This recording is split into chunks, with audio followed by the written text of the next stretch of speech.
All right, so this is the second episode of our little RapPad podcast. Um, right now, we have Prolific. You've been a user for how long? Um, I think like 4 to 5 years now. Okay. And then you kind of blew the fuck up. And you also had like a really, really, how you say, a turning point with your quality and your talent, just kind of finding your pocket, which is really cool. And there's actually been a few people from RapPad who've kind of made that transition.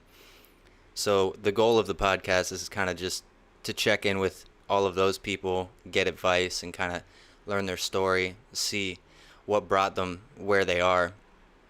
So that's kind of the purpose of this whole podcast. But I digress. Mhm. Um, honestly,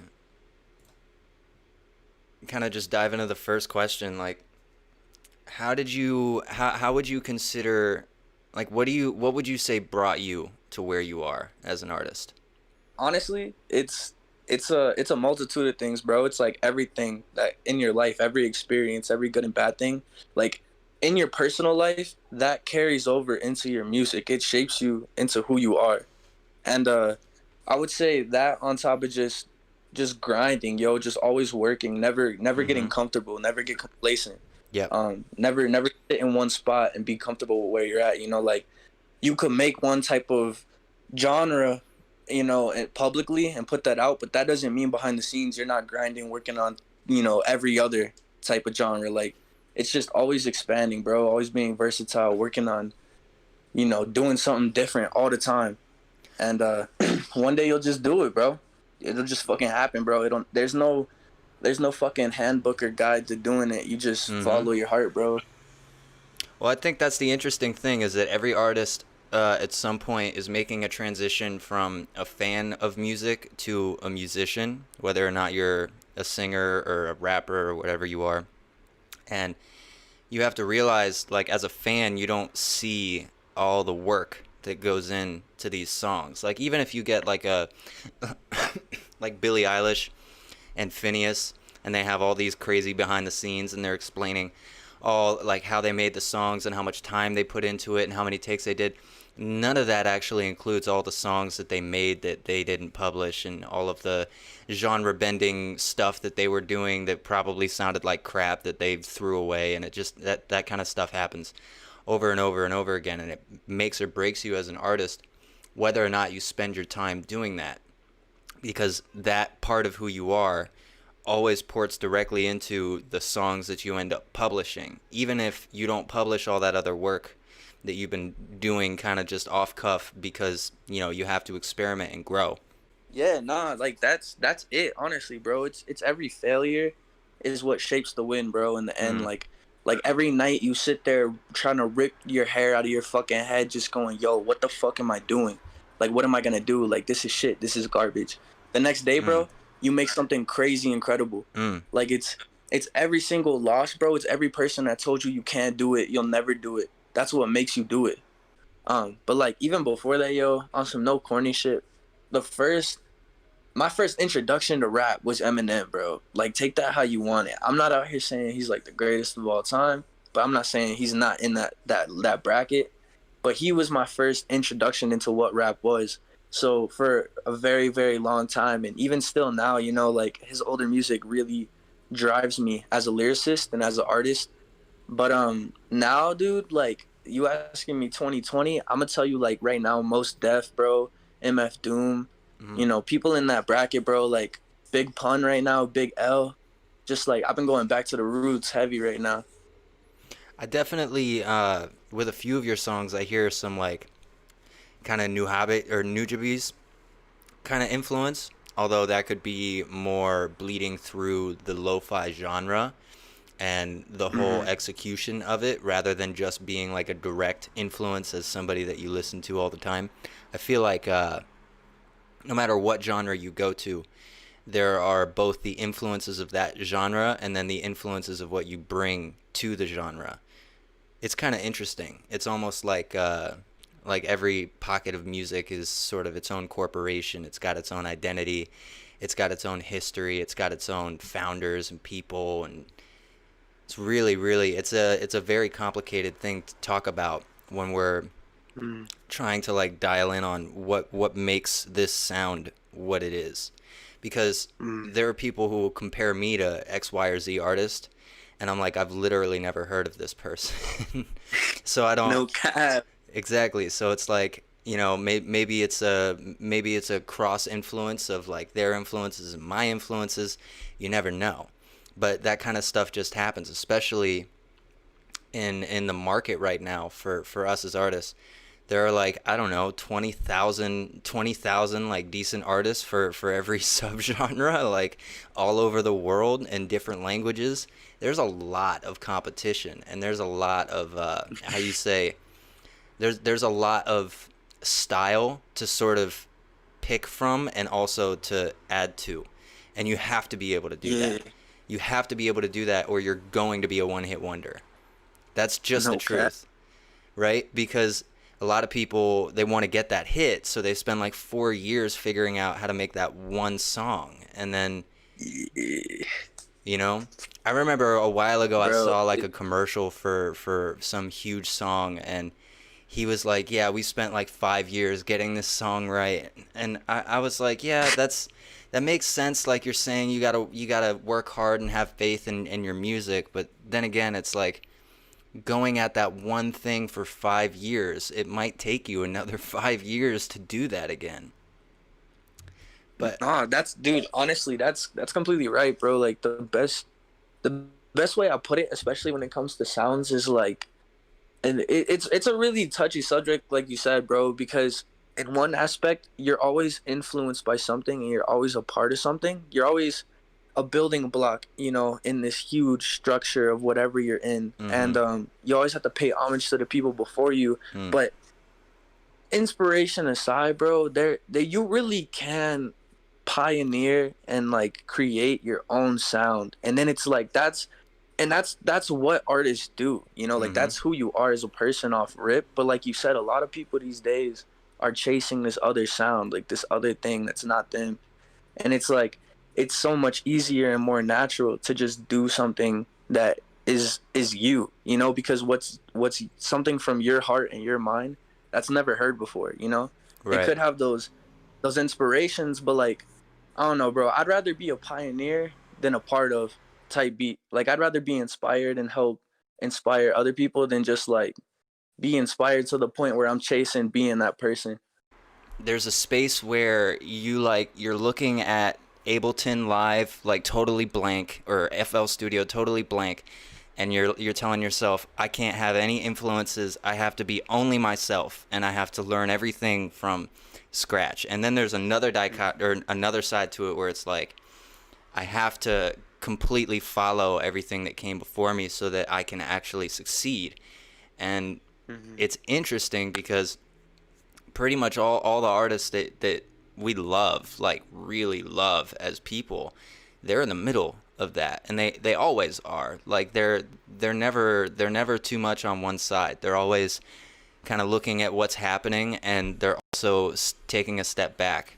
And I think that's really important for people to kind of dial in on. I feel like as artists, see, this is the thing about the current age. There are, I don't even know, like probably a quarter of all the producers and rappers like started in the last 2 years, man. And what we don't realize because of the prevalence of the internet is uh, like the speed of learning is always increasing, but it takes years for certain things to register in your mind, which is why like I had faith. Like I used a lot of faith when I started out. I didn't necessarily know how to explain to anybody what I was doing to find a pocket and to keep moving, but I just had faith that this is how it works and this is what you have to do. You have to be able to do both and kind of find your way into the middle, which is not easy because it's like magnets that are opposing and you're trying to get them to come together, and you really have to apply some balance to get those shits to line up. And that's kind of what it's like to get those two sides of artistry to really equal out to like multiple hit songs or multiple great albums or even just one great album. Because I see it as, look, man, there's so many people who make a whole album and the one hit song is like so very different from the rest of the album. And it's almost like you can't even listen to it.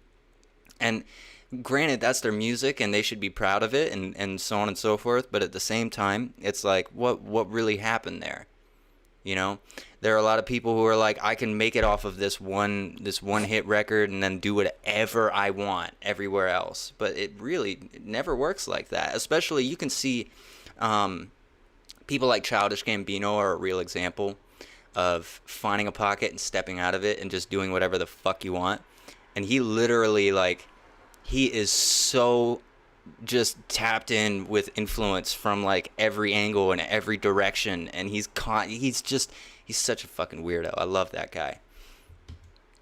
I feel like if we're talking like perfect balance, bro, someone to definitely toss in there, especially now, would be Earl, Mm, cause like he, it's that's an example of somebody not giving a fuck about the sound, bro. It's about the meaning. mm, Like 100% emphasis on what the fuck they're talking about, and mm.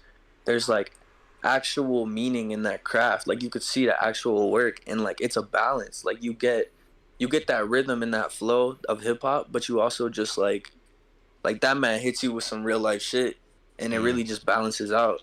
Like that's an artist I think just I mean, he's really probably leans more on the independent creative side as opposed to like influence, but throughout his at least friend group, he draws inspiration, and it's pretty fire to see. I really do agree. It's funny. I remember listening to Earl. I think before he went to prison, and he was like, I mean, everybody was blown away. The bars, the immaculate flow, everything about it was just incredible. But when he was making that stuff, I remember I watched Loiter Squad like while it was coming out on Adult Swim. I was fucking obsessed, and you could really see the essence of these artists. They were really early in their careers, and they were all very very young too. Earl was like, I want to say he was like 16 when he made Yeah. like orange juice and shit. Um, and it's kind of like there's a point in your career where there are exhibitions of skill, and you can tell Earl spent years and years and years and years, hundreds, thousands of hours practicing those flows and those bars. And then later on in your career, when you have a foundation of like, I have my vocabulary, I have all my notes and melodies that work for me, and kind of all these things that you kind of you build your sound. And there's a point where you realize like, okay, I've really built a sound here, and that gives you an opportunity to just be yourself because now you have a foundation. But a lot of artists, they're not waiting, they're not being patient for that foundation to be made. They're almost like they want to wake up in the morning and suddenly it's there, which unfortunately, like literally nothing in the world, in the universe, works like that. There's always a build up. I remember like when I was a kid, I didn't play instruments, I didn't sing, I didn't go to choir, I never went to music class, anything whatsoever. And then one day when I was 18, I just wrote a rap. Like that was it. And it was because like it was decent. It wasn't good, but it was okay. And the reason for that is because of how much attention I paid. And people don't realize that they think one day, because when that happened, I was like, oh my god, I'm like the best, and I'd never done this before, and I'm gonna be amazing. I was really full of myself. The truth is, I wasn't really paying homage to all of the energy that went into it beforehand.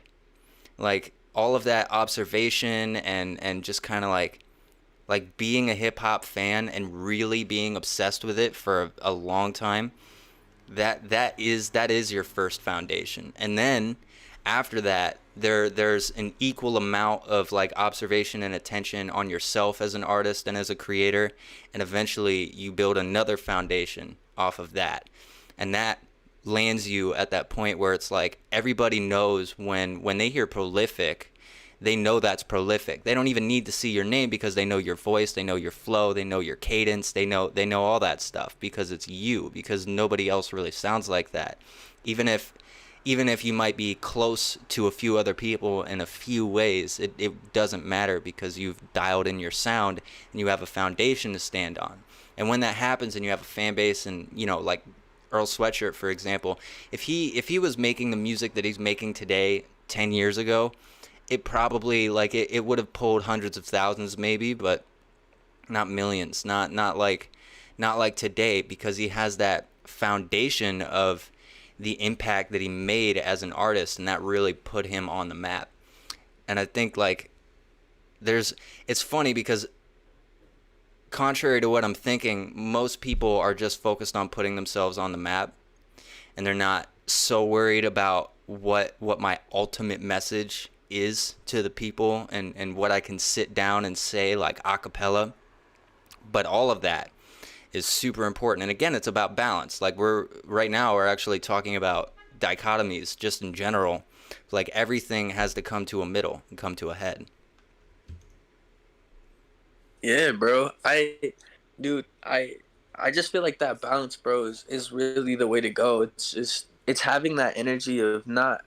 It's harnessing that mindset of I'm the best, and it's turning it into, all right, I'm not the best. It's actually the reason that I'm not the best is because there's so many people ahead of me that are better.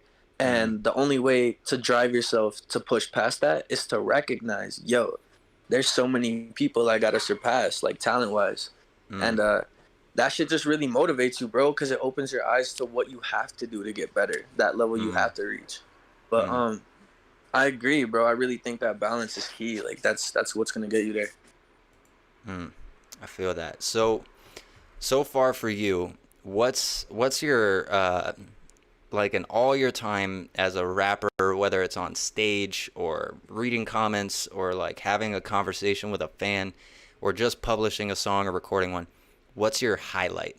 Like if you had to pick one thing, like a real highlight for you that really sticks in your mind like permanently, what would it be? Shit, bro. So like I guess like the proudest moment type beat. Yeah. Is that what we're talking about? Yeah. Okay. I would say and I don't try to I don't tend to be egotistical, so I don't mean this in like an ego way, but like I think I think my best moment had to be like I went to New York and I got flown out by Republic, and I was going to some meetings, and I met up with I think Columbia, and then I went to RCA in the same day, and like it was funny because like I walked into one meeting, and then like they're in the same building, literally one floor under the other. So like I was talking to like all the owners and like the founder and the CEO, and then I walk out that meeting, and then I go upstairs to talk to the other founder and CEO of another company, and then like that shit just felt like dope, bro. I'm not gonna lie, like, cause that it sounds stupid. I don't even like. I just got dropped by a label. I kind of walked on the deal too, and like I don't even. I prefer to stay independent, so it's not that, but it's the feeling of yo. Ever since I was six, bro, my dream was to go into a meeting and have somebody like fuck with me, and that's not necessarily something that gives you self-worth, you have that before that, but Mm. that feeling for me, bro, just walking from one to the next and then stepping back after walking out and going, damn, like I remember sleeping on the floor with my mom, bro, like eating food off the floor, like wanting to get a house, wanting to just be able to do shit, bro, get groceries for the week, and now people are trying to offer me like $1 million deal, like that shit hits you, bro. Like I don't know, it just made me feel like damn, everything paid off. Like you doubt yourself, bro, every step of the way, bro. That doubt is in your mind, no matter how good you think you are, or you know you are, or whatever, bro. Even the best, you always doubt yourself because that's what pushes you. And in that moment, bro, that's one of the first times I didn't doubt myself at all. I sat back and I was like, no matter what anybody else has said to me, bro, no matter what anybody thinks about me, you know, that that in itself speaks for itself. And I was just like, damn. Because for me, bro, that self doubt, that's the biggest thing. That's it drives me, but it also kills me, bro. Like as much as it could be the key to my life, it could be the key to my death any day. So for me, it was like fuck. I really I actually agree. Uh, I haven't had an experience like that, but I had something similar where a producer brought a track of mine with him when he went to LA, and he asked me like, "Is it okay?" And then I asked them afterwards, and they were like, "Yeah, they liked it. They just weren't like crazy about it." And I kind of expected that, but I remember it was just the craziest feeling. So I can imagine what it's like to like walk into a room and it's just you, and you have people talking to you, and they're like, "So your music, we can do this with it, and we'll give you this amount of money." And that's when you realize, like, okay, people want my product. See, that's the thing that people don't realize. You, as an artist, you're both like, you're like a painter, but then you're also like a music business person, which means that you have a business. Every song of yours is a product in some way. And it's interesting because it doesn't work like a physical product. Like you could have it up for free, and then get you could open yourself to donations. You could advertise on your music video. You can perform it. You can literally, like, you can sell it in an album. You can do whatever you want. And it's funny because, like, people don't really treat their music this way. They're like, I want to make X amount of money, but they don't realize, like, look, if you work at Target for a day, you could make like $100, like maybe like 120. I don't know. If you really stay from like open to close, which I used to do that, it's not fun. Or if you make music and you find your pocket and then you really go at it, you make a song every day or you make a beat every day or whatever it is, all of those items can make you money technically indefinitely in the future, as long as you remain like the owner. Which is one thing that people don't realize, is that when you go to a label, they always have it in their contract somewhere. There's going to be an amount of time that they have ownership of your work, that you're signing off to them. And Yep. there are a lot of examples of artists in the industry who, like, 20 years later start flipping out, because they're like, you know what, fuck this, that's my work. Like, they're making so much money off of it, I'm not making anything off of it. I could have been making money this entire time and I didn't even know that. And it's just it's honestly a lack of foresight and overabundance of hindsight, and just in general for a lot of singers and rappers in the industry from the last like 30 years. And I think we all want to take a lesson from that. And I'm not speaking like generally like this happens to everybody. What I'm saying is it actually does happen like fairly often. Like one person freaks out about something like this like every 4 years or something. And it's really important that we all take notes from that, because it's not saying don't sign yourself to a label. It's saying know your worth, and know when you're signing that contract. Like that's not terms and agreements on Apple, bro. Read that. Like, read it all the way through. I wrote contracts for my father's label, and they were literally 2 pages long. It was like a 50-50 split of everything, and it was a weird independent label. But I remember in that moment, like, he really taught me, like, when you get an agreement, like, we're not talking about terms and conditions on Google. We're talking about an agreement. Read that all the way through, because there are going to be things that like are not implied at all, and they don't need to be implied, and nobody even thought to bring it up, and then 20 years later that shit is a huge problem. And get a lawyer, bro. You Mm. need a fucking lawyer to read that shit, bro. Cause dude, when I looked at my contract, bro. Cause I was like, dude, I'm not gonna not read this, bro. And I read it, like it was, dude. I'm talking like, bro, it's like 50 pages long, bro, at least. And the legal terms are, it's written so that you have to be a legal expert to be able to decipher it, to be honest. Yeah, Like, it and is. if you're going into a, even not even with a label contract, bro, just if you're going into a huge contract in general, bro, get a lawyer. Not Mm. just to make it better or to protect you, or yeah, it's gonna protect you, but like you need someone to read that shit to you, because you don't even know, bro. Like those Mm. dudes could tell you, hey, I'm gonna give you, you're gonna own your masters, bro. They'll tell you own your masters. You might end up signing a contract and you sign your masters. You don't even know. 10 years down the line, you deliver 4 albums, 3 albums, whatever it is. You're out your deal, and then you're trying to make money, and you're like, yo, what the fuck? My license deal's supposed to be over. Like you really gotta check that shit, bro, because it will fuck you over. They will because, and this, I don't want to say that this applies to like every major label, but what it comes down to, it's the same dynamic of like advertisers and marketers in the United States. The laws are kind of designed to enable them to do whatever they want.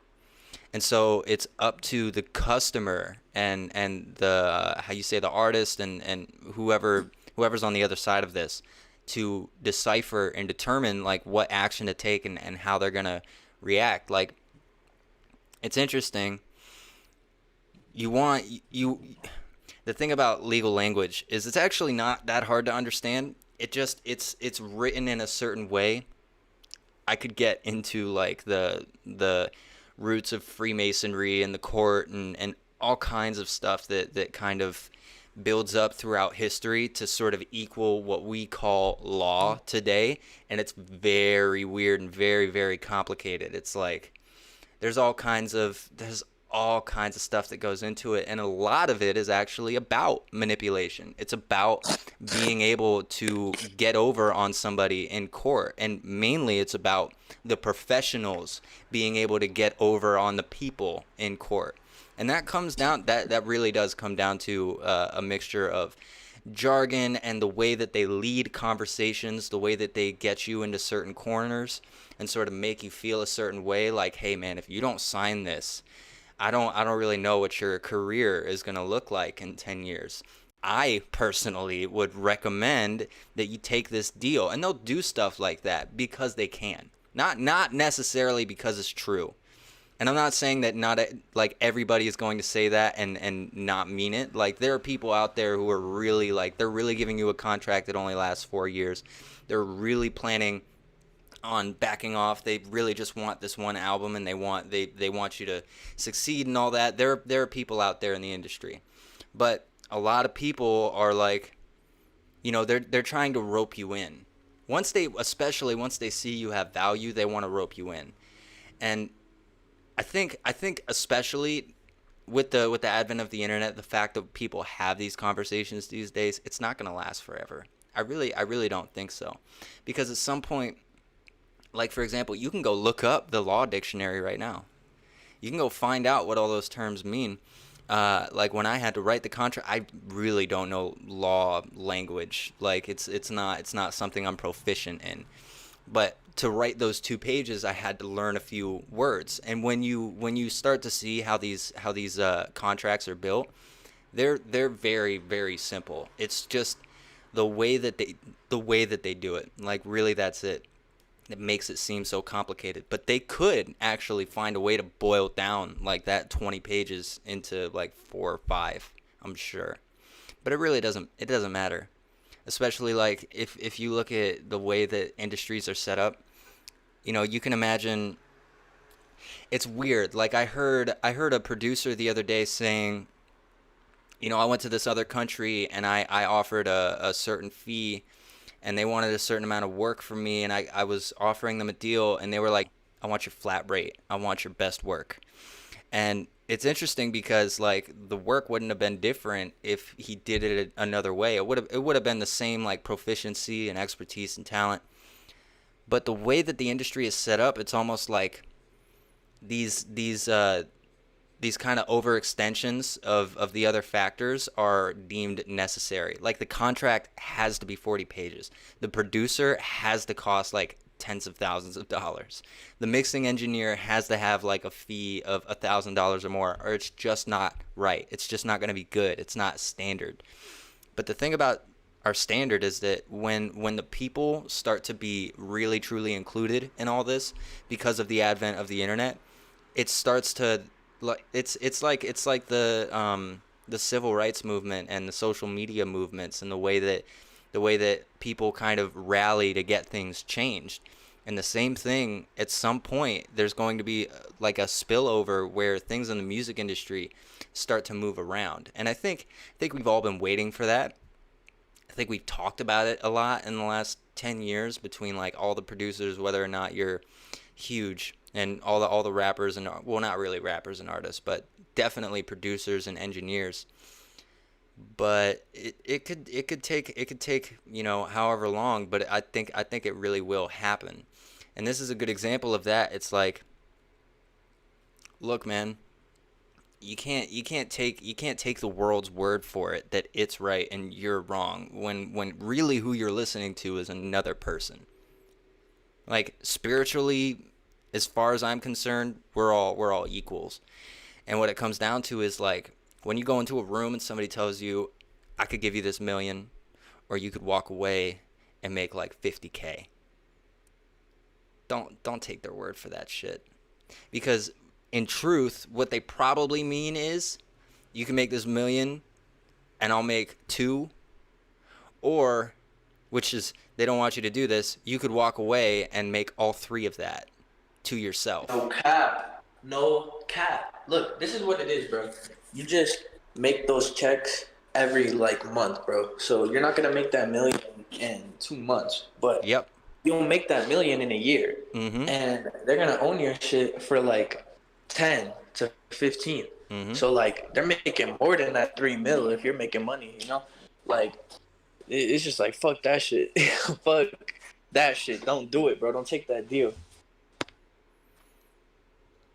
Yeah, I'm definitely, see, I've had a lot of people really argue to me like, you should, if you got an offer, you should just go for it. And I've thought about, like, especially if I could read a contract, it's like, I would put down an album. I would make it from scratch, cuz like, I'm going to make an album for that purpose. And I think that's a mindset that people don't really think of. But then also at the same time, when it comes to like your personal music, like stuff that you demo, especially, you have visions and plans for that shit. Especially like if you don't see them fully, you could see them fully in a year. There are a lot of songs that exist for like 3 to 4 years, and then the music video comes out, and then they perform it on Saturday Night Live. You know what I mean? Like, it takes a while. It takes some patience, but it really does come together over time. And I think that's probably the main thing that really rappers and singers take for granted. And mostly because it's like the hip hop, it's not just the hip hop industry, it's the hip hop community, which is really just the community itself. And a lot of, like, I wouldn't really say that it boils down to one demographic, but we kind of have these habits throughout the world of looking at things in a very shallow way, and not really willing to take like a much longer, closer look at it and to really self-reflect. And this kind of bleeds into that we kind of jump the gun, and we're like, I just want the million. Like, whatever else is going on, I'm gonna figure it out. Which is like, I wouldn't even call that a leap of faith. It's more like a bet. And honestly, when you're betting, there's one of you and there's 40,000 other artists who are thinking the same thing. You're betting 40,000, or 1 to 40,000 chance. Like, the chance that you're actually gonna win out on that is really, really tiny. So it's like, you have to be able to bet on your own knowledge, and you have to be able to self-reflect and actually analyze what's going on. Because no matter what decision you make, it really doesn't matter in the grand scheme for everybody. But it's like, make the decision that really makes you happy, and don't let people, kind of lead you down these hallways and into corners and shit. Just take a step back and just really take a close look around, and choose your friends wisely, especially. That's one thing that I feel like a lot of people avoid, because they feel like, either like, my favorite artist won't work with me, or my favorite people won't hang out with me, or I don't make enough money to date this girl, or whatever it is. So then they compensate by going to something else that they don't even like ultimately want, but they're like, this will make me happy for a certain amount of time. It's actually, it's like an emulation of the happiness that they wanted in the first place, which is why it's so important to just take a leap of faith. Even if you're, you're covered in shit and sweaty and nobody likes you, like you got to take it day by day. Take a shower, put proper clothes on. You got to build yourself. Like everybody comes from fucking womb juice, like screaming out the womb, and just kind of like naked ass babe. Like we all start as naked ass babies. Nobody comes out like Usher didn't come out doing his dances and singing. Like he had to build himself up from scratch. We all do. It's easier for people when they do it from early childhood, but I don't see any cutoff whatsoever. I think it completely comes down to the clarity of your mind and how much you're willing to work, and really what you define work as. Because when you can define work as anything and you can make anything into your job and treat it with the same amount of like vigor and respect, that's when you really put yourself in the arena of being like a professional at what you do. And you don't necessarily need to go to college for 5 years. You don't necessarily need to apprentice for 20 years or have like 50,000 hours. Like it really just comes down to taking that first step from wherever you are to wherever you want to go. Bro, I agree with that, bro. If you ask anybody, bro, that I love talking to people, bro. Just like in life, like in all walks of life, and I love asking people, of different job types. Like, yo, what were your dreams, bro? Like 5 years ago, 10 years ago, like what Mm. did you want to do, bro? You were a kid. What did you want to be, and what are you now? Because like, for me, bro, what I wanted to be as a kid was a rapper, and what I am now is a rapper. So for me, I'm Mm. like, what changed with time? Like, did some people just grow out of their dreams and ambitions? Was it just childish fantasy, or do people bend, bro? Like, do you fold to this thing? Excuse me. Do you fold to a system that just tells you your whole life that you have to go to college, bro? These are the certain jobs for you, bro. You could either be a cop, a firefighter, a doctor, a lawyer, and that's fire, bro. Those are all good jobs, bro. But most of the people in America are working construction, bro, are working, dead end jobs, bro, 9 to 5, working at Target, Walmart, McDonald's, bro. Those people don't want to do that. And so I always ask them, I'm like, bro, what do you want to do? Like, what is your dream? And people will tell me, and they'll talk about it super wistfully, like as if it was in the past and it's not achievable anymore. I'm like, bro, you could do that shit tomorrow. You really can. Now I can understand, bro, if you're homeless, bro, and you're living under a bridge, bro. No, don't go fucking drop everything to go chase your dreams off rip, bro. Like, you gotta build yourself up, you know. But that's what people have to understand, bro. Like, you just have to build yourself to a point where you can chase what you want, and it's obtainable. It's possible, bro. Anybody can do it. Anybody, bro. Anything you want to do, bro. It doesn't even have to be music, bro. It's literally anything. Mm. Like, it's just the mindset, bro. It really is the mindset. A lot of Mm. people are told one thing their entire life and they're scared, bro. It's a leap of faith, like, to chase whatever you want to do, bro. But you could do it, bro. Like, it's worth it. I promise you, it's worth it. It really is. It's funny. I have those exact kinds of conversations with people a lot.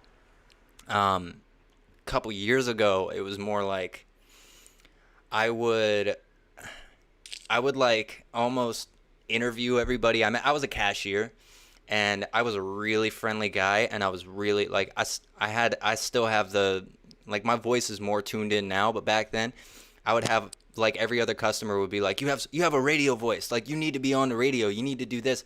A lot of people knew my face, so I would take that opportunity to constantly learn from people, because it's like, okay, if these people want to talk to me, like, I got questions, and I would ask them about what they do, what their plans are, so on and so forth. What I found out was that like 7 times out of 10, they're living today to get to tomorrow.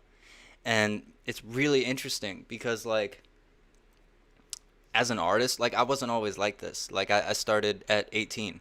Before that, I was institutionalized for a year. I was a street rat at 13 and 14. I was hanging out with the homeless and all this. And I remember what hopelessness felt like. And I remember what it sounded like. And what I noticed is that layered with this like kind of notion of, yeah, I'm working to get to this goal, and you know, this house is going to keep me happy for 10 years, and then I'll probably go do this or that. They have an undertone of like that same kind of hopelessness of like, yeah, I don't really give a fuck, like this is just a plan that I worked out that kind of like makes me, you know, complacent enough to get through the day. And it was the same kind of deal for me working at Taco Bell, working two other jobs. Like it was just having what I needed to make me complacent enough to get through the next day and keep working. Which, it's like when you take that switch and you go directly for what you love, I think people really, really have this fucked up. It's like my own mother at some point was like, dude, Dylan, you spend like 14 hours a day just doing what you love. Like you're fucking off. And I'm like, what are you talking about? Like I work on everything. I literally do nothing but work and study. Just because I do what I love. In fact, I consider it a lot harder than the shit I did at Taco Bell. It's a lot easier for me to stay alive, like mentally, but physically and like on a skill level, the amount of work you have to put in to get to a certain stage, and especially how much you can cram it. And you know, you like certain people, like me especially, I could spend 20 hours sitting in this chair working on beats or working on music or whatever. And it's like you have to be willing to see that is the real work. Like, do you see the sun picking up a part-time job or a full-time job to shine for you? No, its job is to shine. That's literally, and that applies to literally everything in the universe. The earth's job is to be the earth. It's not picking up a part-time job to take care of its passions and its desires. And it's interesting because like there's a transition period where, you know, depending on how you want to do this, if you want to be completely faith-based and just be like, fuck it, like I have a few things, I'm just gonna go right for it. Or you want to be like, I want a budget of like $30,000, so I'm gonna work at this place for 4 years or whatever the fuck it is. Whatever you want to do to transition yourself to get to that sovereign place, like that's free range for everybody. Whatever decision you want to make, I would encourage somebody to really follow their heart on that. But the fact is, like, I use this metaphor all the time. You don't see the sun picking up a part-time job to fucking take care of you, to give you light. Like, that's not how it works. It literally, it receives and it gives, and it receives and it gives. And I think as human beings, we're the same way. And we have this kind of industry where it's set up that we have to constantly, it's like we all live in a casino, and we're all betting on the house, or no, we're all betting on each other, and we're not betting on ourselves. And so rather, the house takes all the money, and the house always has all the money. And this is especially in the United States. Like, you know, people still don't even realize that the American dollar has no value. It's 93% less than what it was. It has nothing attached to it. It's like real value is who you are and what you do. Bro, the other day I drove past this tree. My bad, I just lit this joint, so I'm dummy high. The other day I drove past this tree, and we were talking about money in the car, and my girl was with me, and I told her, I was like, look outside. And she looked outside, and I was like, what do you see? She was like, grass, like a building, a house, you know. She was like, what am I looking for? And I was like, yo, you see that right there? Like, what leaves on it? What is it? She was like, a tree. And I was like, bro, that same tree is literally somebody's livelihood, bro. That's someone's food for the month, bro. That's someone's fucking child support, bro. That's someone's medical bills. That's someone's house rent. That's someone's, you know, whatever, bro, car payment. And I got to thinking, bro, and I was just like, how did this one thing, this thing that kind of grows everywhere, we can't obviously go cut down a tree whenever we want, bro, like we need them. But I was like, how did this one thing that kind of grows in abundance become so hard to obtain, so unobtainable for so many people? Why do some people work really, really, really? Oh, fuck. Bro, fucking bee just landed on my face. Yo, why do some people work super hard, bro, all day, you know, like 24 hours a day, and they get paid? Some people work all day, bro, and get paid $2, bro, in some countries. Other people are sitting there for an hour, bro. Like, I might sit on my laptop for an hour, bro. You know, some other dude might do that, and he could make $1 million, bro.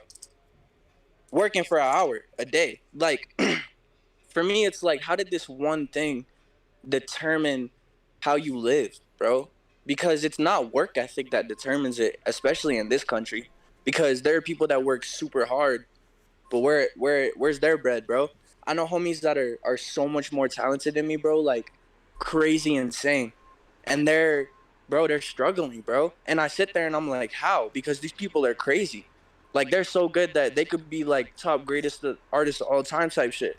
I've met people like that in this walk of life, but it's I always sit there and I try to rack my brain. I'm like, why? And it's like, bro, it all comes down to, bro, the system, dude. This the way that the entire system for the entire world works is just bullshit. Like it's never been us collectively being anything, bro. We're all independent. And even if we're not, bro, we all give our money to the government, bro. That's where it goes. Like we're all government bitches. None of us really like we're lucky if we get to chase our dreams, bro. Like we're privileged, dead ass. But it shouldn't be that way. In a perfect golden world, like everyone should be able to do what they love and what makes them happy. I really do I don't know. believe that it's not necessarily that it's a privilege to chase your dreams. It's that it's almost like it's like finding a secret door. Like nobody wants you to know that that shit is there. Like the your all the people that you know that are stuck in this cycle and the people that are benefiting from this cycle, they don't want you to know that any day you could just like completely flip the script on your entire life and pick up something that you love and make something incredible out of it, and you can also use that to change the world. But they don't really, because it's funny. It's like hip hop started as a movement, and then in the 2000s and 2010s you have pop music kind of transition over into hip hop and then kind of into trap. Well, really, that happened in the 80s and 90s, and then in the 2000s and 2010s, it transitions into trap. And it's like a lot of that music that's really, really endorsed by, the greater population and the people who have money. A lot of that music isn't necessary. It's actually almost across the board. It's not that deep. Like it's not this deep. It doesn't go to this place where it's like, fuck everybody. You can do what you want to do, and you should fucking do it right now. Instead, it's like, I feel like there's a confusing dichotomy of people telling you to do what you love, and then the concept of doing what you love in itself is fucked up. So people think doing what you love means finding a woman you love and having a kid. That only constitutes like 20 years of your life, and you wouldn't even want to do that until you've reached this badass point in your life where it's like, now it's fucking time for me to make another human and teach that human. It's like, I don't know. I'm going off cuff and I digress. It's a No, you're good, bro. Good that. it's an interesting dynamic, and this is a really deep conversation. And it's not to say that the music in the popular arena isn't deep. It's just that it doesn't go to this place where it's like really self-analyze, take a good fucking look, and then do your own thing. Because if it was, and actually in a way I'm wrong, because there's a movement. A lot of people call it the spirituality movement. I don't really think that it's actually going to pan out to be spirituality. I think it's going to pan out to be like self-improvement, and that's going to be a fad. And that's kind of really started to bleed over into pop music, especially with like, at some point we got tired of just plain like braggadocious behavior, and we really wanted to see people who have something to brag about that's really, really crazy flexing. And so you see a lot of that. You see a lot of honest braggadocious behavior. Whereas it seemed like kind of in the rock era, it was like all outfits and costumes. Whereas like if you check, like if you I don't know if you follow Black or Six Lack, however they say his name. Yo, Black goes dummy hard. He is one of the most sincere people Like if you watch his episode on Kenny Beats in the Cave, and he raps, like he's one of the most sincere people. Um, and it's just like, it wasn't necessarily like that. Like we have swag and all this stuff, but we don't you don't see nearly as many rock stars getting in. Like Lady Gaga and shit is still around, but the new rock stars that are coming in, a lot of them are wearing like, long sleeve shirts and just like a pair of jeans and some dope sneakers. It's not like they're wearing, one of those, what is that shit? It's like the latex coat that Elvis had, and the crazy sunglasses with the hat and everything, and everywhere you go you're shaking hands and you're waving for a camera and all that. Nah, it's not really like that in hip hop. It's a There's bit no different. paparazzi no more. There's no like there's there's nothing to be something for anymore, because the sad, not sad reality. It's honestly never been sad to me, but the hard reality of this shit, bro. And it's funny, dude. It's really funny, bro. No matter how big you get, until you're Drake level, until you're Eminem level, until you're, bro, like I'm talking platinum record after platinum record, bro. Mm, It doesn't matter how many views you have, doesn't matter how many fans you have, bro. Like it's not, nobody's Kanye, bro. The paparazzi aren't waiting at your house at 4 a.m. to catch you lacking, bro. Like, dude, I can't speak for, I'm not some A-list celebrity. I would consider myself at least kind of B-list, not finna cap.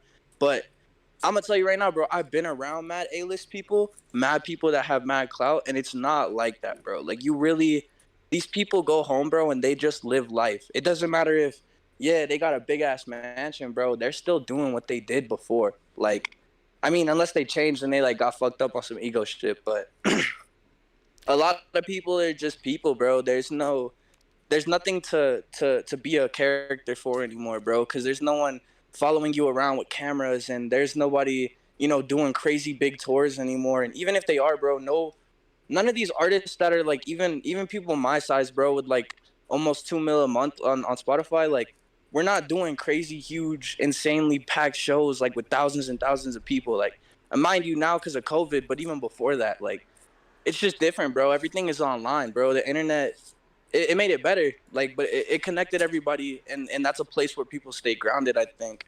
right. And I think it's important to point out, like the way that I was saying that almost seemed like I was saying there's no paparazzi or anything like that, or not necessarily that, but more so that, like, there are no rock stars, and it's all different now. What it is it's more personal. Like the entire cadence of being a rock star, and what it means. Like, I want to say back in the 60s, you probably wouldn't see any like A-list musician get up in front of like 40,000 people and have like a mental breakdown giving like a presidential campaign speech. Like everything is so much more personal now. I think, how many years did we argue about what it was that really really killed Elvis, or what it was that really killed Kurt Cobain, or whatever. Like these days, you can go and you can look at that person's tweets like right now and figure out like what was on their mind yesterday and the day before and the day before that. Like everything has become so much more personal. There's the how you say, the filter between the human being and the world is actually getting much smaller, in my opinion, even if it doesn't seem that way, because in a lot of ways it really doesn't seem that way.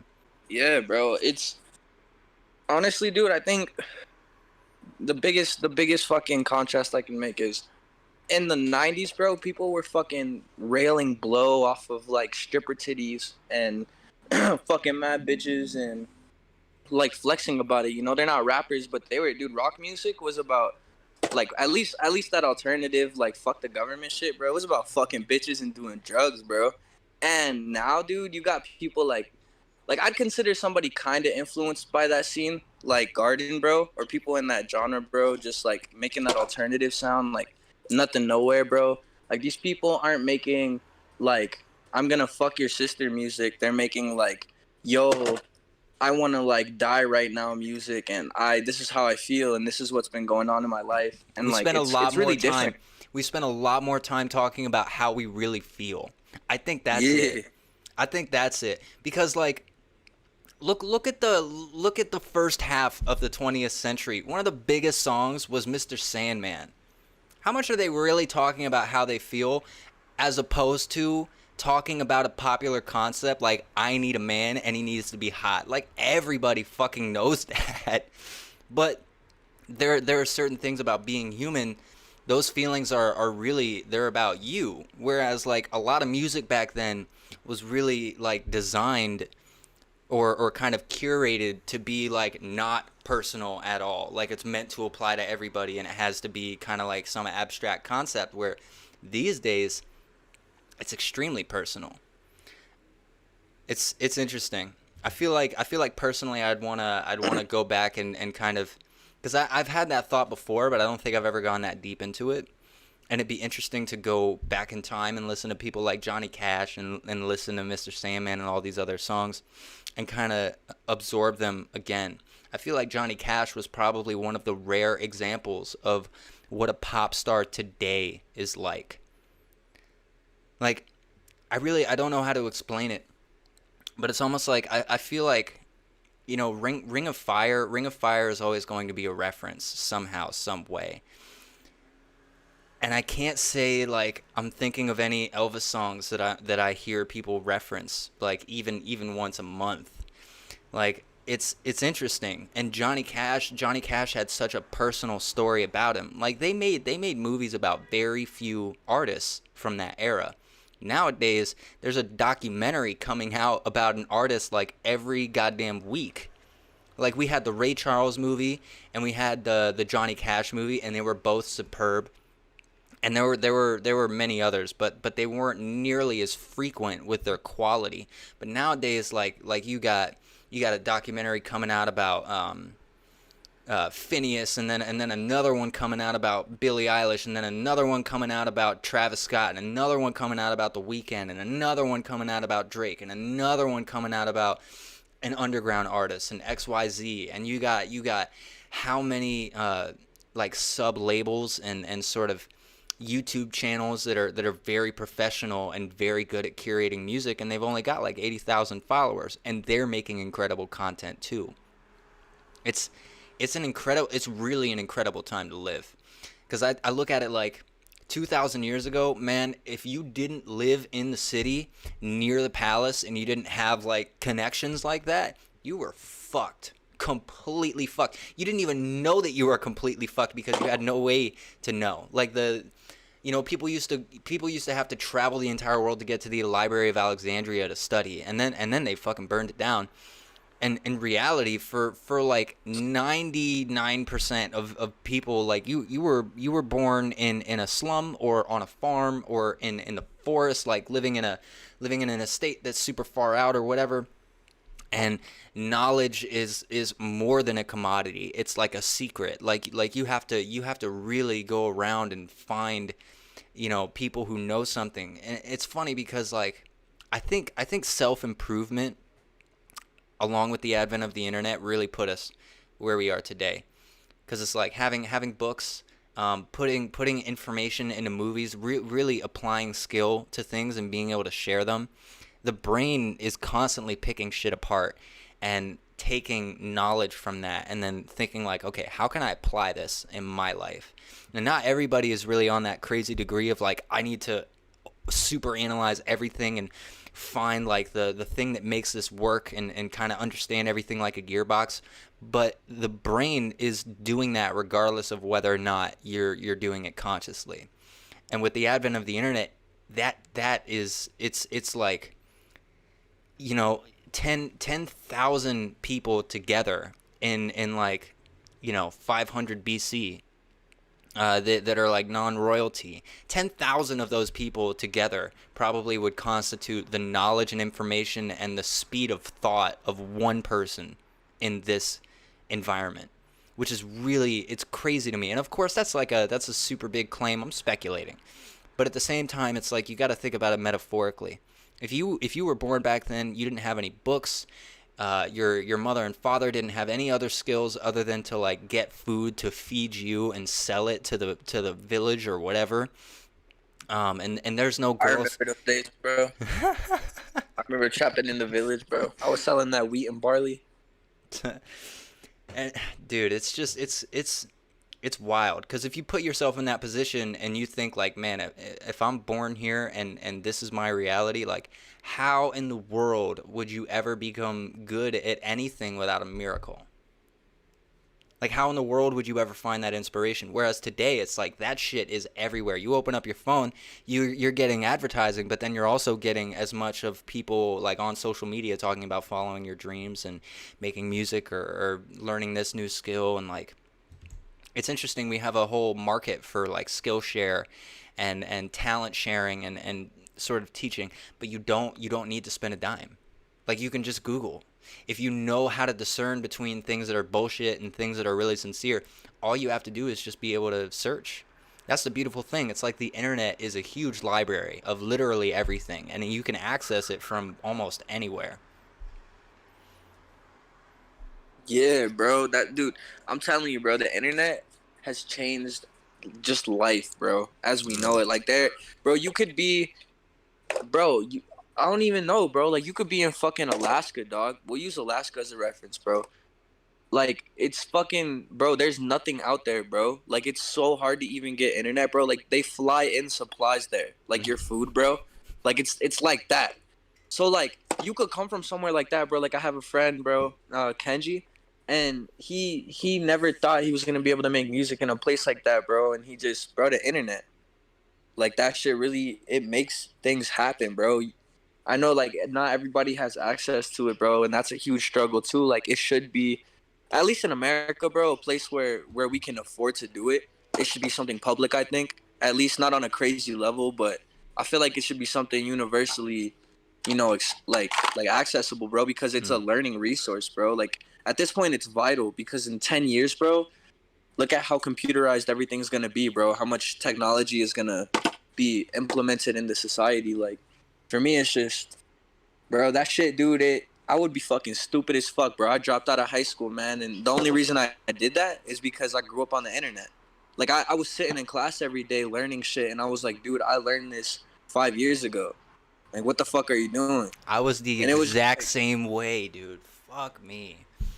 no Fuck cap, me. bro. It's just like, dude, you sit there at one point and you're like, bro, I can learn this, and I've already learned this subconsciously. Like they're really teaching you the same thing, bro, in high school as you learned in middle school. So there's no point. I'm not gonna say this, bro, to everyone, bro, but for me, there was no point to go to high school and finish it when I was learning shapes and geometry again. I was like, I learned this in seventh grade, bro. What the fuck are you doing? So I was like, bro, I started researching. I would sit in class and I would finish the work in like 5 minutes, and then I would open a laptop or open a book, and I was just like, bro, I'm gonna learn, like, and I would skip school, bro, and I didn't just go fuck around. What I did, but I also just live life, bro, because life is the biggest teacher, bro. It don't matter until the internet is on some way crazier shit, bro. Life is gonna teach you some insane shit, because if you learn too much from the internet, bro, you won't know how to like walk through life, bro. Like that's one of the things I had to deal with for a while. Like, and it's honestly just balancing it, bro. Use it as a tool to learn, but don't abuse it. You know, there's a lot of things you could do on there, bro. There's a lot, and I get that, but just learn, bro, for whatever purpose you want, and just spread some good in the world, dude. Right. Cause that shit, that's what it's for. Right. You can cultivate skill anywhere you want, but you can only get wisdom from life, and you can only apply your knowledge in life. And that's the thing. Okay. Like you can only that's the thing about power. Like one of my favorite quotes is Joe Dispenza. Regardless of all the other stuff he says, knowledge is power when it's applied. Like it's not enough to know these days. It's you have to know how, and then to get to the next stage of like really being good at what you do and what you know and bringing it all to a head. You have to go out into the world and try it like over and over and over and over again. I feel like as a lyricist, It's almost like we have a certain privilege of being able to just sit and meditate and focus in one place and just focus on getting those lyrics. Or even when we're walking around, if stuff comes to our head, we can just write it down, bring it back.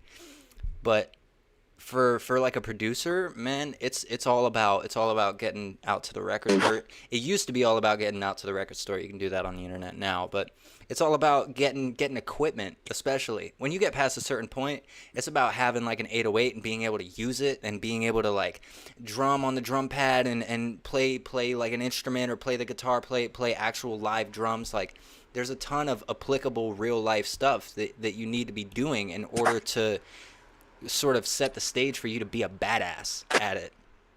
But I digress. I have more questions for you actually. So, when did you start making music, and how would you how would you say that you've progressed since then? Like as a person. All right. So I started writing when I was 6. I started recording when I recorded my first ever song, but didn't like put it out at like 14, almost 15, and then I put out my first record when I was 15.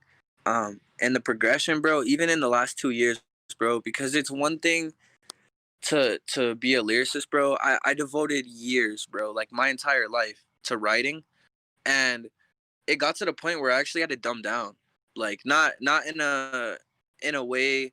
I don't mean that for people to understand it, but I mean that like at one point I got too overcomplicated with it, and at one point it just doesn't flow. Like you want to be able to just express yourself steady, like regardless of whatever people want to say. Like if you want to tap in on your lyricist shit, make a track for that. But like when I was making music when I was younger, bro, the last 2 years, nah, the last like 3 years now, I think, um, it was just expressive, bro. It was music was like a diary that I never expected to be where I was at, bro. I honestly never expected to get a single listen. So I was just like, yo, this is a place where I could put all of my feelings out, you know? And now 3 years later, I'm so tapped in. I've done so much more research on music. I've heard so many old sounds and new sounds. I've I've definitely changed a lot, bro. Like I understand progression a lot more, and I understand what it takes, and I'm just working on crazy different sounds. And it's, I don't know, I'm not gonna be like, yo, I'm like crazy now, bro. I'm one of the best out. Like I'm not, but and what I'm doing, I'm the best. That's all I need. Like in the lane I'm in, the genre I'm in, like that was good enough for me. Now it's moving past that, because I don't want to get comfortable. And I don't mean to say that in a cocky way, bro. Like that sounded really egotistical, but that's just where I'm at right now.